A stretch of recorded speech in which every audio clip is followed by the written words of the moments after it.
Pour moi, Antoine Bresse, c'est le chercheur qui aujourd'hui nous raconte ce qui se passe au long des réseaux, lorsque les réseaux ont rendez-vous avec les territoires. Et il appelle cette affaire la rivalité, et il est attentif et analyste des phénomènes d'adhérence des réseaux au territoire.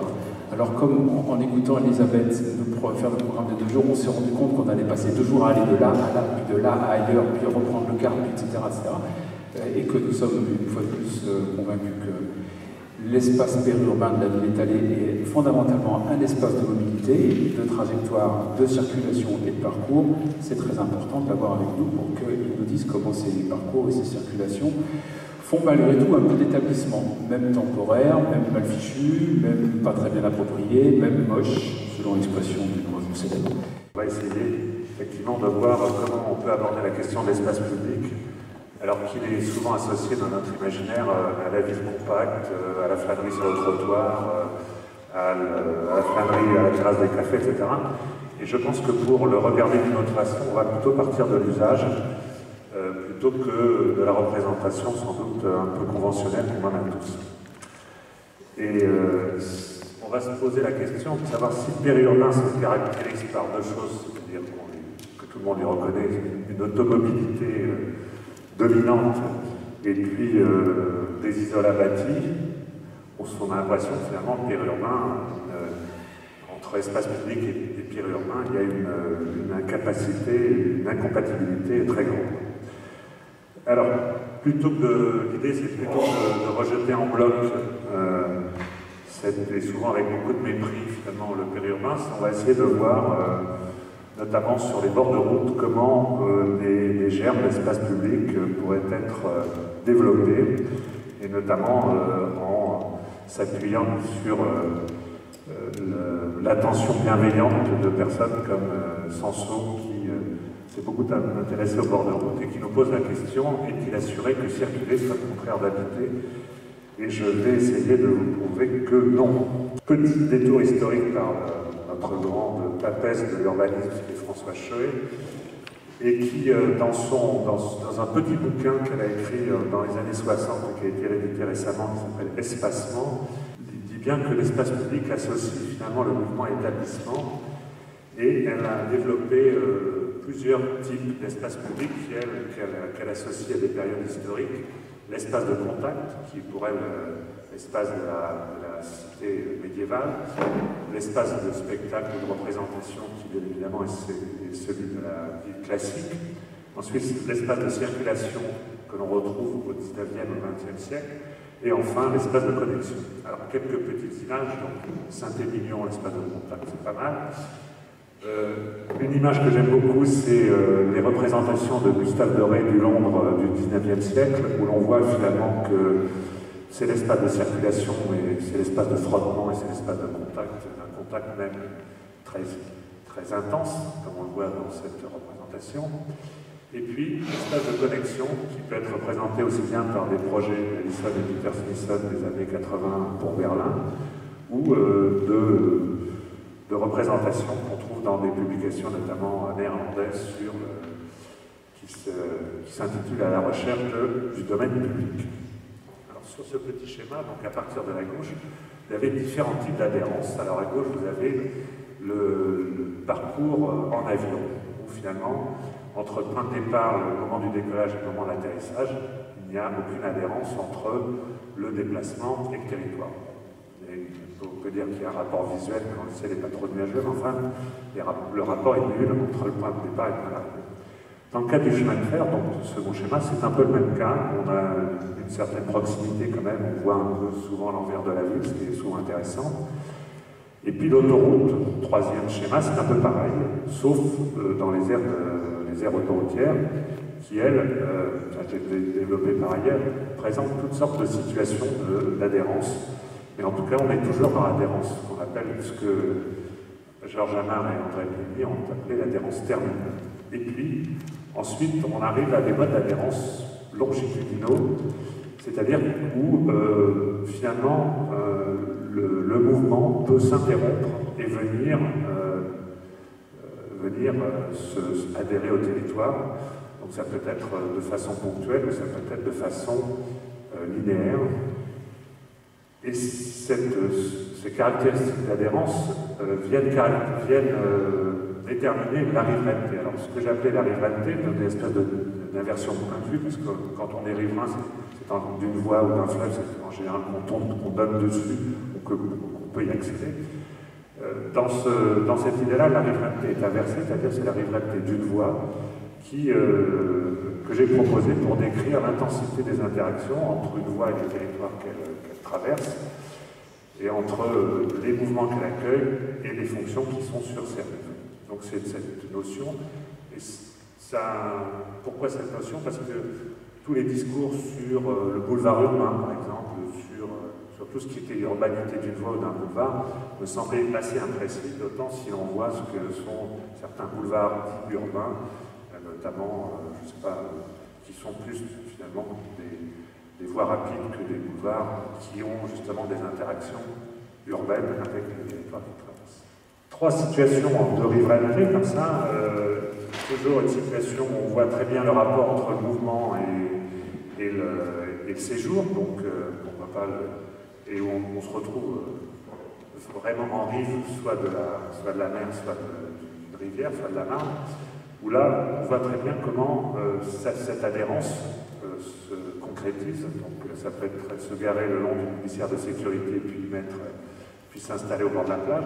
Ça peut être garer sa 4 chevaux dans les années 30 et puis venir pêcher au bord de la Marne, ou ça peut être, dans un très bon article de Gérard Lefort dans Libération, intitulé Le déjeuner sur l'air, ça peut être aussi simplement trouver un moment où on vient pique-niquer en marge de l'aire autoroutière.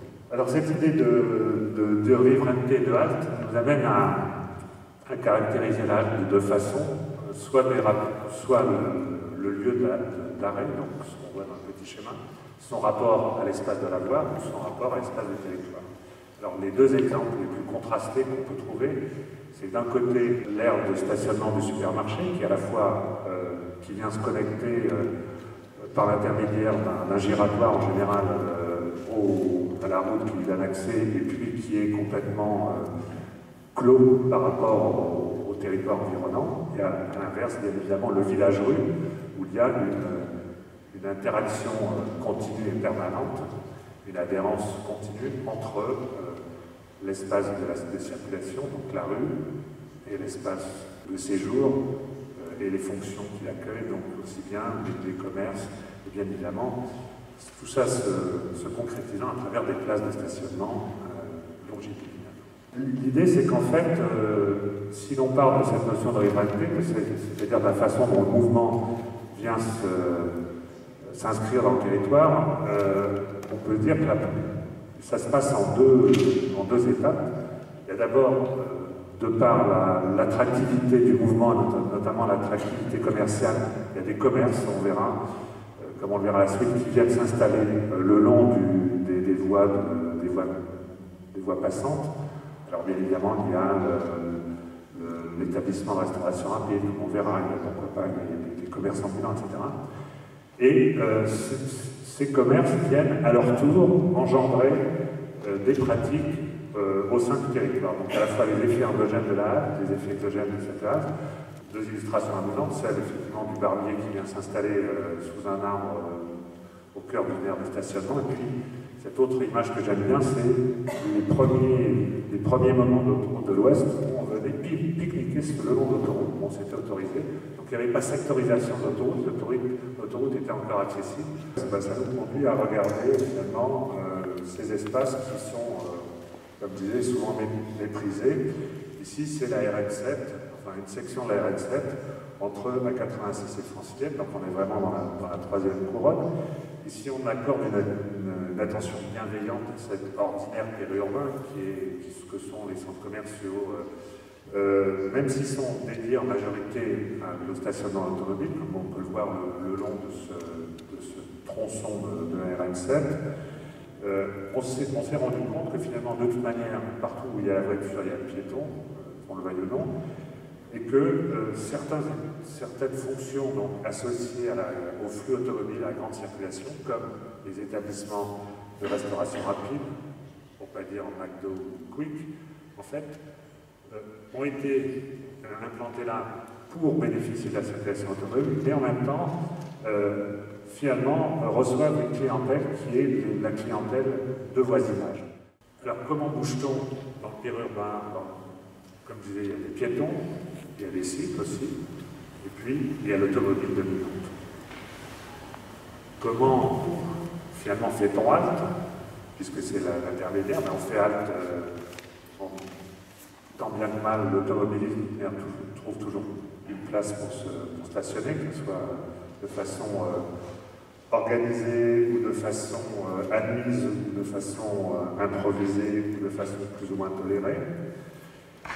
Et puis, pour quelles raisons s'arrête-t-on? On s'arrête pour des achats, on s'arrête aussi pour le loisir, pour la restauration, et puis on s'arrête aussi pour changer de mode de transport. On peut à partir de là découvrir toutes sortes de situations qui, de notre point de vue, peuvent ouvrir à la conception, au moins à une certaine curiosité vis-à-vis d'espaces qui, a priori, paraissent peu voués à être à la rencontre avec la convivialité. Les aires de covoiturage, c'est plus ou moins organisé ou plus ou moins sauvage. Les commerces ambulants, qu'on trouve de plus en plus d'ailleurs le long des routes nationales, sur les aires de stationnement de centres commerciaux comme ici. Et bien évidemment, les arrêts de bus, et puis tout ce qu'on a évoqué jusqu'à présent. Il y a deux formes de mobilité finalement qui peuvent, et sur lesquelles d'ailleurs on essaie de développer une réflexion avec Martin Vallée. C'est à la fois le mouvement qui s'arrête, mais aussi c'est le mouvement qui vient à vous, c'est-à-dire c'est ce développement qu'on a de plus en plus du commerce, comme il y avait dans les campagnes auparavant, ce commerce qui vient à la rencontre de l'usager. Et si vous avez lu la presse récemment, il y a même Monoprix, je crois, qui réfléchit à mettre en place ces commerces comme ça, forains, on peut dire, qui viennent, même en ville, pour proposer à l'heure du déjeuner un repas le long, sur des aires de stationnement. Donc on est quand même dans une certaine évolution. On prend la nationale pour aller à la banque et à la boulangerie, donc cette LREC 445, conçue comme une voie plutôt rapide, en fait était devenue le lieu à la fois d'arrêt, notamment un distributeur de billets qui était d'un côté, à la fois de développement de certains commerces qui avaient d'une certaine manière inversé leur vitrine qui auparavant donnait sur la ville et maintenant donnait sur la route. Donc on était vraiment dans cette logique de double effet du mouvement et du séjour, qui nous avait amené à proposer ce qu'on avait appelé des vestibules de rivalité, c'est-à-dire de tirer parti de ces situations très particulières pour développer de façon ponctuelle, pas d'essayer de faire de la rue sur 3 km, mais essayer de développer de façon ponctuelle des espaces où pouvaient se rencontrer l'automobiliste, l'usager des modes de déplacement, le commerce, etc. Et d'une certaine façon, d'aller dans le sens de ce que Jane Jacobs propose, puisqu'elle dit qu'elle expose dans son livre, fameux livre, elle expose ces deux processus qu'il peut y avoir. C'est d'une part la destruction de la ville par la voiture, donc effectivement c'est un peu ce qu'on connaît plus ou moins quand même le long de ces voies, et puis ce qu'elle appelle c'est l'attrition de la voiture par la ville, c'est-à-dire que plus les activités riveraines se développent, plus finalement elles font pression sur le mouvement et sur la circulation pour le ralentir et pour d'une certaine manière l'urbaniser. Pour conclure, je dirais que ce que j'ai voulu vous montrer, c'est qu'il fallait plutôt partir finalement des pratiques pour leur donner forme que des formes pour y adapter des pratiques. Donc il n'y a pas de non-lieu de la vie même de Marc Augé. Par contre, il y a beaucoup de place offerte à l'invention d'une ville ou d'un urbain, surtout pas tellement d'une ville parce que ça évoque toujours des images a priori, à partir de la relation fondatrice, exposée dans votre texte du mouvement et du séjour. Merci.